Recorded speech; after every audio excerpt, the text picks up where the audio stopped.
Some mornings begin not with clarity, but with a kind of blur. The alarm is rung, the kettle is humming in the kitchen, and your phone glows with reminders waiting to be answered. You slip on your shoes, you grab your bag, and your hand brushes the keys on the table. All the while, the mirror stands by the door, quietly offering itself, as it always does. You see a glimpse of yourself in passing. A cheek, the outline of an eye, the faintest flash of your expression. And you keep walking. No time to stop. The day already feels late before it has even begun. It's not that you don't care about yourself, it's that the world feels louder. Meetings stacked on the calendar, deadlines that don't wait, errands to finish, people to answer, children or parents who need something from you before you've even taken your first sip of coffee. And so the mirror becomes background. Like a painting you stopped noticing long ago, though it hangs in the same place every single day. But sometimes, when you move too quickly, there's a tug inside you. Not loud, not demanding, just a small ache, like a child tugging at your sleeve, wanting to be noticed. It says, look, just once, look. Tolstoy's words echo in that tug. Everyone thinks of changing the world. Maybe that's why you keep walking past yourself, because changing yourself feels heavier than answering another email. It feels harder than solving someone else's problem, and so you stay in motion, outward, forward, upward, anywhere but inward. But here's the quiet truth you rarely say out loud. Success, without yourself in it, feels strangely hollow. You can tick the boxes, climb the ladder, even collect the praise. And yet when you fall into bed at night, staring at the ceiling in the dark, you feel a gap between the life you're showing and the life you're living. That gap is not failure. It's absence. And absence has a way of exhausting the spirit. The mirror knows. It doesn't judge, doesn't measure, doesn't grade. It simply reflects. And that reflection, however ordinary, holds a question you can't rush past forever. Are you still here with yourself, or only with your performance? Plain truth is how we come home to ourselves. You don't need to give a speech to the mirror. You don't need to fix everything in a single glance. You only need to pause long enough to acknowledge that you are here, that you exist. Not as a resume or a role, but as a human being with tired eyes, with a story still unfolding, with worth that doesn't have to be proven. The room is ordinary. The smell of coffee, the stripe of sunlight sneaking past the blinds, the faint hum of the street outside. Yet in the middle of all this ordinariness, a small decision waits. Will you keep rushing forward without yourself, or will you take one breath, one moment, one pause to meet your own eyes? When you do, the mirror becomes more than glass. It becomes a companion. It says, good morning, you matter. Even before the emails, even before the meetings, even before you've earned a thing, you matter. And perhaps that is where change truly begins. Not with changing the world. Not with conquering the noise, but with the small human act of looking in the mirror and staying, if only for a breath. So before the day carries you away, let this question follow you out the door, soft and steady. What would today feel like if I didn't leave myself behind? The mirror, waiting by the door, has a way of remembering what the world forgets. It remembers the truth you often keep quiet, that outward success doesn't always mean inner peace. On paper, things look good. You've climbed steps others still dream about. The paycheck comes in. The title sounds respectable. The photos you post receive their share of hearts and thumbs. From the outside, it all fits the script of a life moving forward. And yet, late at night, when the phone stops buzzing and the house falls still, a question echoes inside. Why does it all feel so thin? You can dress success in bright colors, but if your reflection feels missing, the brightness fades quickly. That is the hidden contradiction. Applause from others while silence grows inside.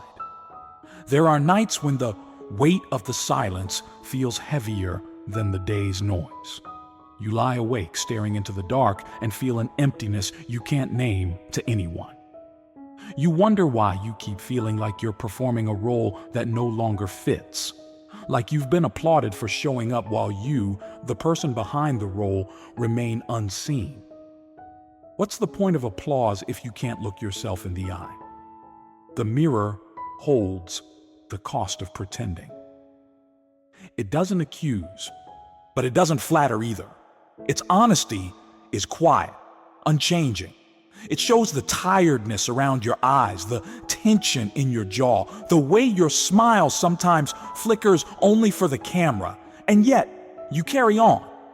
Because stopping feels dangerous.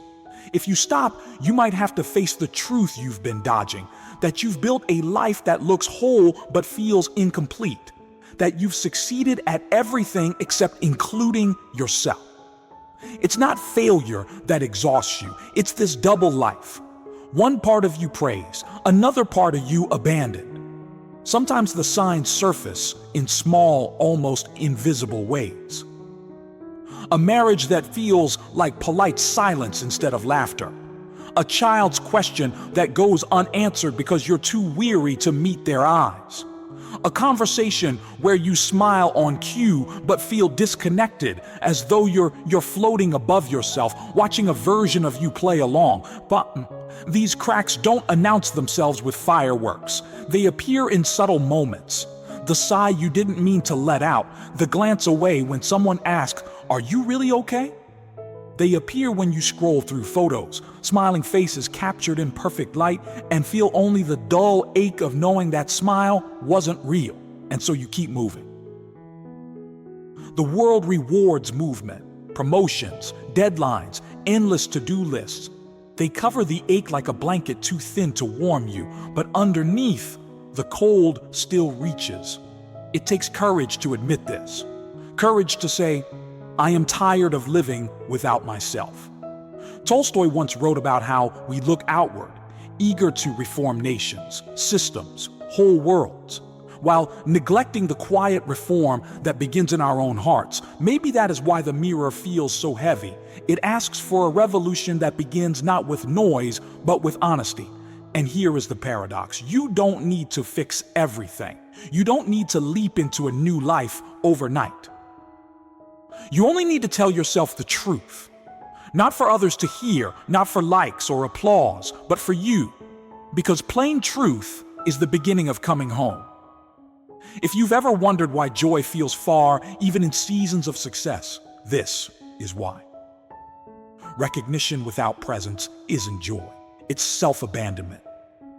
The mirror waits to be more than a decoration. It waits to be a witness, and maybe tonight, when the world grows quiet again, you will pause before it. You will see the lines, the weariness, but also the resilience in your own face. And you'll whisper something you haven't said in a while. "I see you." Because when you can see yourself without flinching, the silence at night begins to soften. It no longer presses in as absence. It opens as space. A space where you can begin again. Maybe that's why the silence at night feels heavier than the noise of the day. Morning arrives again, much like the others. The kettle hums, the street stirs, the phone blinks awake with new requests. You move quickly, keys on the table, bag on the chair, shoes slipped on while your thoughts are already racing ahead to the day's demands. And then, without planning it, you glance at the mirror by the door. Something makes you stop, just for a breath. The face staring back feels older than you expected. The eyes are not just tired, they look almost unfamiliar, like the eyes of someone who's been running too long without rest. Your mouth is set in a line that doesn't belong to laughter, but to effort. You tilt your head slightly, searching for yourself in the reflection, and for the first time in a while, you cannot immediately find what you're looking for. It is a startling moment. Not loud, not dramatic, but sharp in its honesty. It's as though the mirror whispers, "If you keep this up, I will forget you completely. If I keep this up, the mirror will forget me." That thought shakes something inside you. You suddenly feel the weight of all the mornings you rush past this very spot, never pausing to notice. The weight of all the nights you collapsed into bed, praised by others, but estranged from yourself. The reflection is not accusing, but it is undeniably true. For a second you want to look away, to reach for the doorknob, to escape the quiet confrontation, but your body lingers as if it knows this moment matters. And deep down you realize that if nothing changes, the cost will not be measured in missed tasks or lost opportunities. The cost will be you. That's the hidden price of busyness. It slowly erases your own presence from your life. Success without yourself is not really success. It is self-erasure dressed in accomplishments. The crack is not a collapse. It's a revelation. It shows you what you've been unwilling to admit, that pretending is easier than honesty, but emptier too. You think of the times you smiled for others while feeling numb inside, the moments you laughed at jokes that didn't reach you, the late night scrolling, searching for something to fill the silence only to find it louder. You realize that if you continue this way, one day the mirror won't feel like it's reflecting you at all. It will simply show a role you've perfected, efficient, accomplished, praised, while the real you grows faint, like an echo in an abandoned room. The mirror creaks slightly as you shift your weight. That small sound feels like punctuation, as though the universe is underlining the sentence, enough hiding, enough rushing past yourself. In that pause, you let out a sigh, longer, deeper than you intended. It feels almost like confession, the kind of sigh that says, I cannot keep living without myself. You place your hand against the doorframe for steadiness. You notice details you usually ignore. The coolness of the knob beneath your palm, the way light from the window touches one side of your face, the faint hum of the city waiting. These ordinary details suddenly feel alive, as though the world has been waiting for you to notice, just as you have been waiting to notice yourself. The reflection is still tired, still marked by the wear and tear of long days. But now, looking at it, you see not just fatigue, but the outline of resilience. The evidence that you've carried yourself through so much already. And maybe, just maybe, you deserve more than survival. You deserve presence. The realization is simple but weighty. If you don't begin to change, you risk losing not just joy, but the thread of who you are. And so you whisper something softly, almost to test if it sounds true. I don't want to disappear. It's not a resolution or a polished vow, it's a plea. But in that plea lies a beginning. Because admitting the fear is the first step toward choosing differently. The mirror doesn't smile back. It doesn't need to. It simply holds your truth until you are ready to hold it yourself. This is the crack. The soul-level moment where you see that success without yourself is not just empty, it is dangerous. And as you finally open the door, carrying that realization with you, the question follows like a shadow turned into light. What would it take to keep myself present today? Morning edges into day. The streets hum with motion. The calendar fills its hours, and yet inside you, a pause lingers. The mirror's whisper has cracked the routine, and now you walk with a quiet awareness you can't easily shake. Tolstoy once wrote that it is easier to change the world than to change ourselves. At first glance, that line feels almost humorous. After all, changing the world is impossible most days, and yet maybe that's why it feels safer. Rally for causes, chase projects, argue policies, take on more responsibilities. All of that lets you stay in motion. All of it distracts from the harder revolution, the one waiting in your own reflection. The plain truth begins not with speeches, but with the mirror. Tolstoy's life carried this tension too. He was praised for epics that shaped literature, yet he wrestled endlessly with the question of how to live honestly, how to strip away illusion and meet life with plain truth. His reminder cuts gently. Before we try to reform the world, we must dare to reform ourselves. That doesn't mean perfection. It doesn't mean becoming flawless. It means courage. The courage to stand in the presence of your own unpolished truth and not turn away. What if that kind of courage is the most practical kind? Not the courage of headlines, but of mornings. Not the courage of crowds, but of solitude. Imagine standing in front of the mirror each day and saying, "This is what I feel. This is where I hurt. This is where I hope." Imagine letting those words be enough without dressing them up for applause. The kettle clicks in the kitchen. The sound is soft but grounding. You pour hot water over tea leaves, and steam rises like a gentle sermon on impermanence. Even the steam tells the truth. It doesn't hide what it is. It simply rises, visible for a moment, then gone. No pretenses, no performance. And maybe that is what Tolstoy was pointing toward, the freedom of being plain, unembellished, honest in a world obsessed with performance. You sit for a moment with the cup in your hands. Warmth presses into your palms. You think of how long it has been since you've let yourself be still, without a screen, without a plan, without rehearsing who you need to be next. The stillness feels risky, almost indulgent, yet within it, you sense possibility. Tolstoy's lens reframes the mirror. It's no longer just a piece of glass you rush past. It becomes a doorway, and standing before it is not about vanity or self-criticism. It is about honesty. Honesty that liberates, because it clears away the clutter of pretending. Courage isn't conquering crowds. It's telling yourself the truth first. This realization doesn't remove the struggles. The deadlines still exist, the bills don't vanish, the relationships still require effort and care, but it gives you a new foundation. Instead of layering your days with masks, you begin to imagine what it would mean to carry your truth lightly into each moment, to walk into a meeting without the weight of pretending, to sit at dinner and answer, "How are you?" with something real, even if small. The page of a notebook lies open on the counter. You pick up a pen, not to draft a plan or craft a performance, but simply to write one sentence. "Today I am weary, but I am here." The ink glides onto paper, leaving behind more than words. It leaves evidence of honesty, a mark that you didn't abandon yourself in this moment. Tolstoy's reminder hums through the act. Reform doesn't begin with sweeping gestures. It begins with one honest sentence, one brave glance in the mirror, one pause where you let yourself be present without the armor.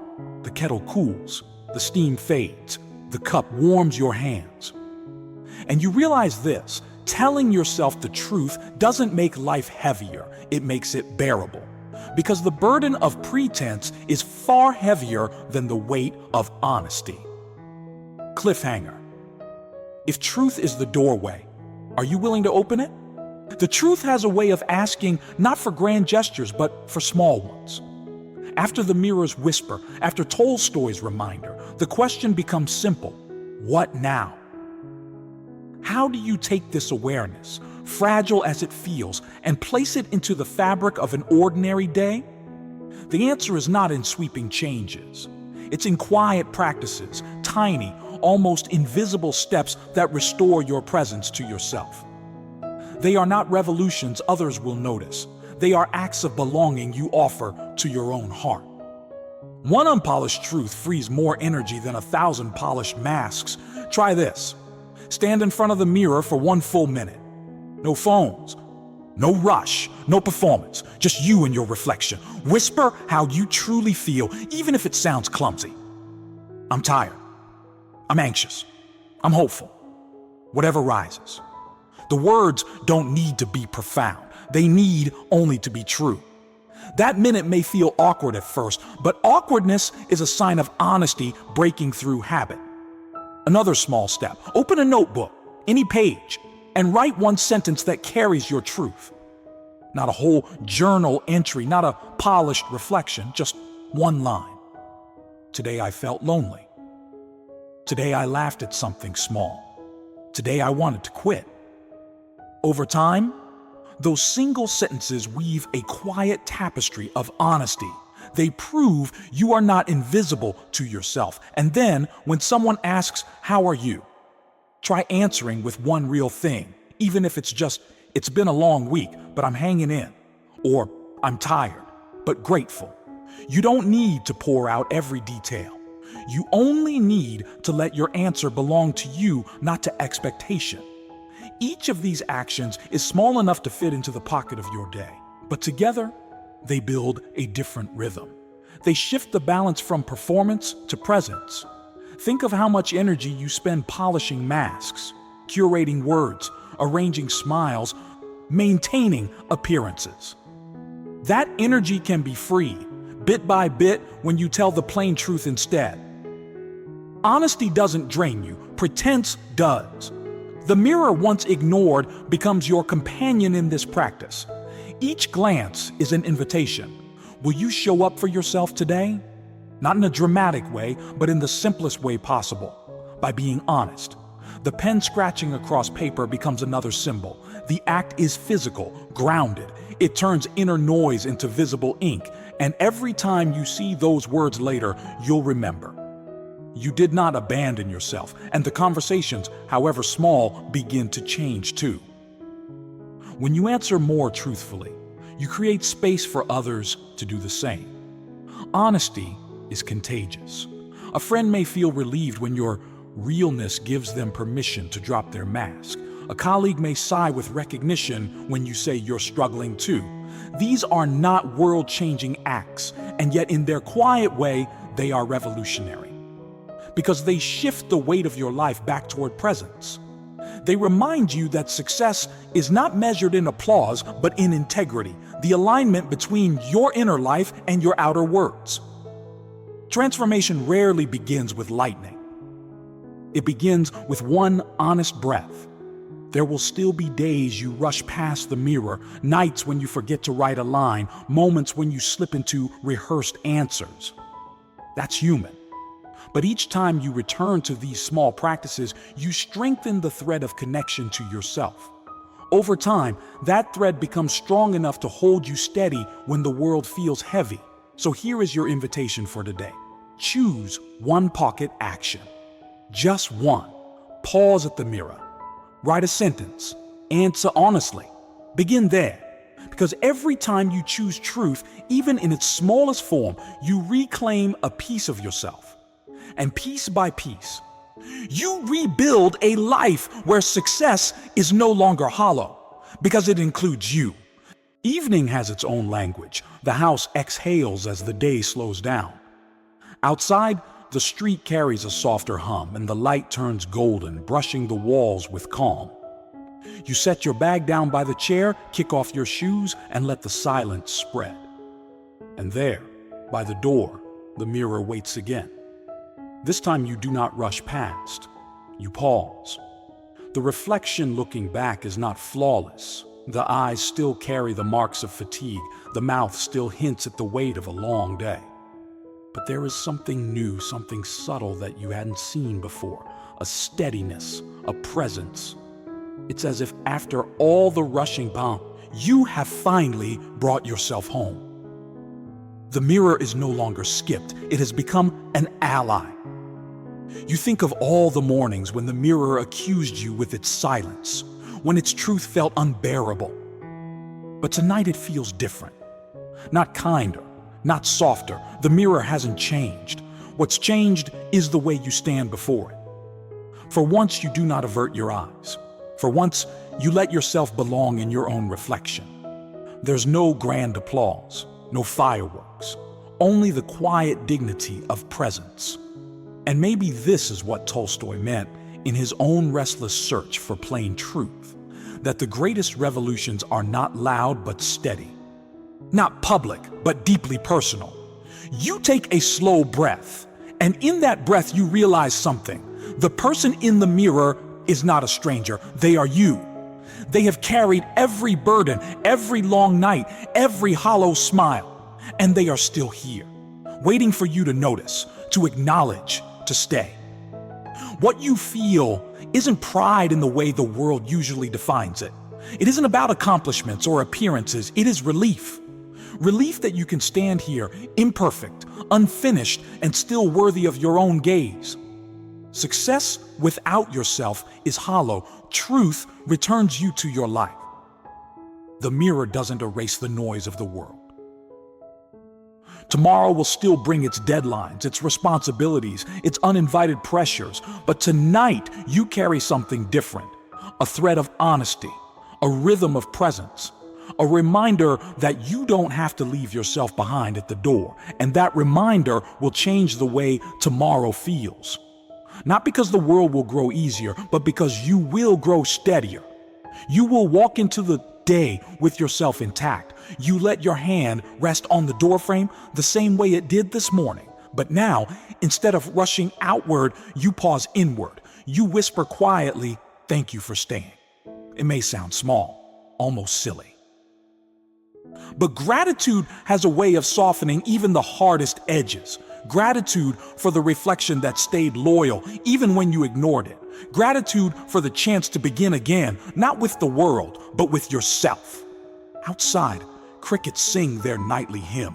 The air feels cooler, carrying the scent of evening rain. You stand there, listening, letting the moment stretch without hurry. You realize that the mirror will greet you tomorrow, too. And when it does, you'll have a choice, to rush past or to meet yourself again. Will tomorrow's mirror show the same mask or the person you are becoming? That question lingers, gentle but steady. Like a lantern carried into the dark, it is not a demand, it is an invitation. You step back, ready to turn out the lights, ready to end the day. And as you do, the mirror holds your image one last time, not as an enemy, not as a stranger, but as a witness. A witness to the truth that success without yourself is not success at all. It's simple. You are here. You are enough. And tomorrow, when the morning rush begins again, you will know that you don't have to leave yourself behind. You can carry this presence forward, one glance, one breath, one honest step at a time.